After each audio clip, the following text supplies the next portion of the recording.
कई बार भगवान हमारे रिश्ते खुद तोड़ देता है ताकि कोई हमारी जिंदगी खराब ना कर सके। दुनिया में सबसे खुश वही लोग हैं जो ये जान चुके हैं कि दूसरों से किसी भी तरह की उम्मीद करना बेकार है। जिंदगी में थोड़ा दुख भी जरूरी है।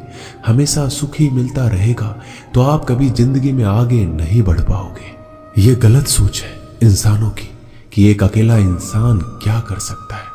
पर देखो जरा उस सूरज को जो अकेला ही सारी दुनिया को रोशन करता है।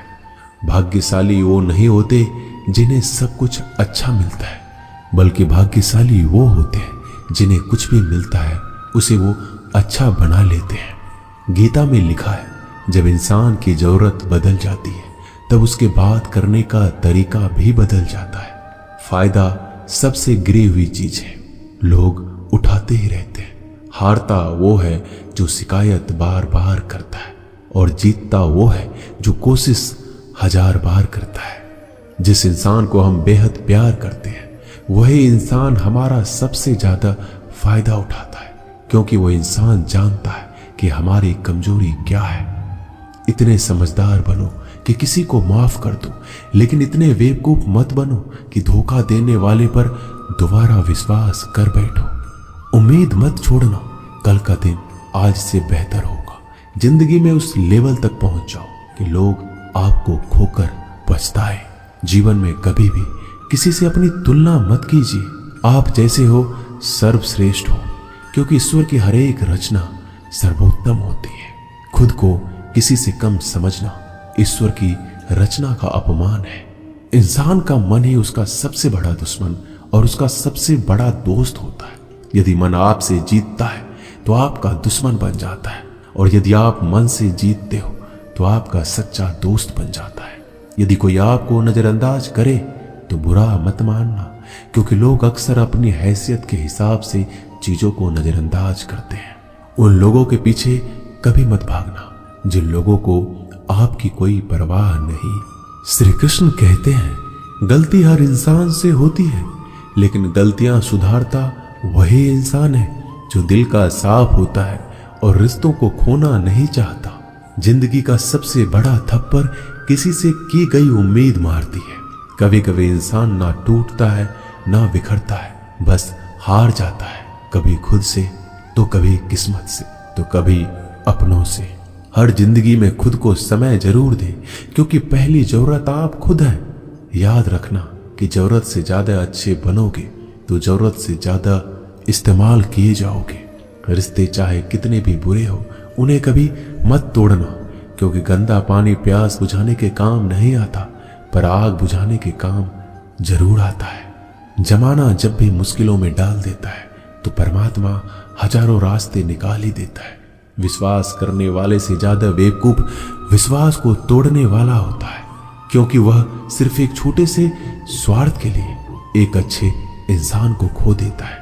भलाई करते रहो पानी की तरह, बुराई खुद ही किनारे लग जाएगी कचरे की तरह। जब कोई समझे नहीं तो उसे समझाने की जरूरत ही क्या है। जब कोई माने नहीं तो उसे बताने की जरूरत ही क्या है। सच्चे दिल से किसी जरूरतमंद की मदद करके तो देखो। अगर दिल को सुकून ना मिले तो कहना, जिसे जाना है उसे जाने दो। अगर वो आज रुक भी गया तो कल चला जाएगा। इंसान को इंसान से दूर कर देने वाली सबसे पहली चीज जुबान है और दूसरी चीज पैसा है। जिन्हें सपना देखना अच्छा लगता है उनकी रात छोटी पड़ जाती है, और जिन्हें सपने पूरा करना अच्छा लगता है उनके दिन छोटे पड़ जाते हैं। किसी की आदत देखनी है तो उसे इज्जत, और किसी की अगर फितरत देखनी है तो उसे आजादी दो। हर इंसान में कोई ना कोई प्रतिभा जरूर होती है, पर लोग अक्सर इसे दूसरे जैसा बनने में नष्ट कर देते हैं। महंगे इतने भी मत बनो कि लोग तुम्हें बुला ना सके, और सस्ते इतने भी मत बनो कि लोग तुम्हें नचाते ही रहे। खामोशियां कभी बेजुबान नहीं होती। कुछ दर्द ऐसे होते हैं जो आवाज तक छीन लेते हैं। आजकल के लोग आपकी एक गलती के पीछे आपकी सारी अच्छाइयां भूल जाते हैं। जितने लोगों को समझाते जाओगे उतना ही अकेलापन और भी अच्छा लगता जाएगा। खत्म हो जाएंगे वो भी रिश्ते जिनसे मिलकर लगता है कि ये उम्र भर साथ देंगे। श्री कृष्ण कहते हैं, अहंकार किसी भी चीज का हो सर्वनाश करके ही छोड़ता है। खाली वक्त में तो हर कोई बात कर लेता है। प्यार तो तब होता है जब कोई आपसे बात करने के लिए आपका अपना सारा वक्त खाली कर दे। सब कुछ ठीक करने का इंतजार करोगे तो बैठे ही रह जाओगे। आप हिम्मत करो, खुद उठो, अपनी जिंदगी में सब कुछ ठीक कर दो। लोग पहचानना ही भूल जाए इससे पहले अपनी पहचान बना लेनी चाहिए। एक बार एक राजा ने भगवान श्री कृष्ण का मंदिर बनवाया और उसमें मूर्ति की पूजा करने के लिए एक पंडित को रखा। हर रोज अपने मंत्री से कहकर मंदिर में एक माला भिजवाता था और पंडित जी को वो माला श्री कृष्ण को चढ़ाना होता था। उसके बाद राजा जब दर्शन के लिए आता था तो पुजारी वो माला भगवान की मूर्ति के ऊपर से निकालकर राजा के गले में पहना देता। कई सालों तक ऐसा चलता रहा। पंडित जी अब बूढ़े हो चुके थे। एक दिन राजा की तबीयत खराब हो गई। उसने अपने सेवक को कहा कि तुम जाकर पंडित जी को माला दे आओ और उनसे कहो कि आज मेरी तबीयत खराब है, मैं आज मंदिर नहीं आ सकता, तो प्रतीक्षा ना करे।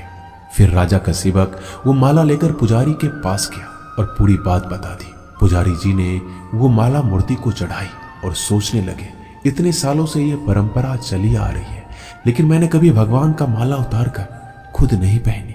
शायद आज भगवान की यही इच्छा है कि ये माला मैं पहनूं, इसलिए भगवान ने आज राजा को नहीं भेजा।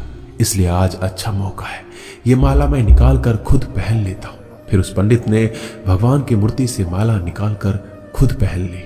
इसी बीच राजा का सेवक दौड़ के पंडित के पास आया और पंडित जी को कहने लगा कि राजा जी को ठीक नहीं लग रहा है, उनकी तबीयत और बिगड़ गई है, इसलिए अब वो प्रभु के दर्शन करना चाहते हैं। वो आ रहे हैं, उनकी सवारी जल्दी अभी मंदिर में आएगी। उन्हें लगा कि ये परंपरा कहीं टूट ना जाए, इसलिए वो आज भी मंदिर में आ रहे हैं। जब पंडित जी को इस बात का पता चला तो उन्होंने फटाफट माला अपने गले से उतारी और जाकर फिर से भगवान की मूर्ति को चढ़ा दी। फिर कुछ देर बाद राजा वहां आए और रोज की तरह पंडित जी ने भगवान के ऊपर से माला निकाली और राजा को पहना दी। अब राजा ने उस माला को देखा तो उस माला में एक सफेद बाल नजर आया। राजा ये समझ गया कि ये बाल पंडित का है। राजा ने पुजारी से पूछा, क्या ये माला आपने पहनी थी? इसमें सफेद बाल कहां से आया? यह सुनकर पुजारी जी घबरा गए। उन्हें लगा अगर मैं सत्य बता दूं तो राजा मुझे दंड देंगे, इसलिए वह पुजारी ने कहा, यह बाल तो श्री कृष्ण का है। राजा को सुनकर बहुत ही गुस्सा आया। उसने कहा, तुम झूठ बोल रहे हो, भगवान के बाल सफेद कब से होने लगे? राजा ने कहा, मैं फिर कल आऊंगा और श्रृंगार के समय देखूंगा कि उनके बाल सफेद है या काले। अगर बाल काले निकले और सफेद नहीं निकले तो आपको कल ही मृत्यु दंड दिया जाएगा, क्योंकि आपने मुझसे झूठ बोला है। राजा ये कहकर वहां से चला गया। इधर पुजारी भगवान के चरणों में गिरकर रोने लगे कि हे प्रभु, मुझे माफ कर दीजिए, मैं लोभ में आ गया था, मुझे लगा मुझे ये माला पहन लेनी चाहिए, मुझे बचा लीजिए, नहीं तो कल राजा मुझे मार देगा। तो पुजारी पूरी रात भगवान के चरणों में गिरकर रोने लगा, विनती करने लगा कि प्रभु मुझे बचा लीजिए। अगली सुबह राजा मंदिर पहुंचा। राजा ने भगवान की मूर्ति के ऊपर से मुकुट निकाला और उनके बाल देखे। राजा चौंक गया क्योंकि भगवान की मूर्ति के ऊपर सफेद बाल थे। राजा ने सोचा ये पुजारी की कोई चाल है, इसने मौत की सजा से बचने के लिए भगवान के बाल सफेद कर दिए हैं। राजा यह बाल असली या नकली इसकी जांच करने के लिए बाल तोड़ने लगा। जैसे ही राजा ने कुछ बाल तोड़े तो मूर्ति में से खून की धारा बहने लगी। राजा भगवान के चरणों में गिर गए और क्षमा मांगने लगे और रोने लगे, कहा मुझे माफ कर दीजिए। तभी मूर्ति से एक आवाज आई, राजा तूने सिर्फ मुझे मूर्ति माना, इसलिए मैं तुम्हारे लिए सिर्फ एक मूर्ति हूं। लेकिन पुजारी ने मूर्ति में साक्षात भगवान देखा, इसलिए मुझे मेरे भक्त की रक्षा करने के लिए मेरे बाल सफेद करने पड़े और खून की धारा बहानी पड़ी, ताकि मैं समझा पाऊं कि जहां भाव है वहां भगवान है। अगर आप वाकई में भगवान का स्मरण करते हैं, उन्हें देखना चाहते हैं, तो आपके अंदर सिर्फ भाव होना चाहिए। ये एक छोटी सी कहानी हमें शिक्षा देती है कि भगवान के आशीर्वाद के सिवाय कुछ भी संभव नहीं। अगर आप सच्चे दिल से भगवान को पुकारते हैं तो भगवान आपकी मदद के लिए जरूर आते हैं। दोस्तों, ये वीडियो यही समाप्त होती है। मिलते हैं अगले वीडियो में। तब तक के लिए अपना ख्याल रखिएगा। जय श्री कृष्णा।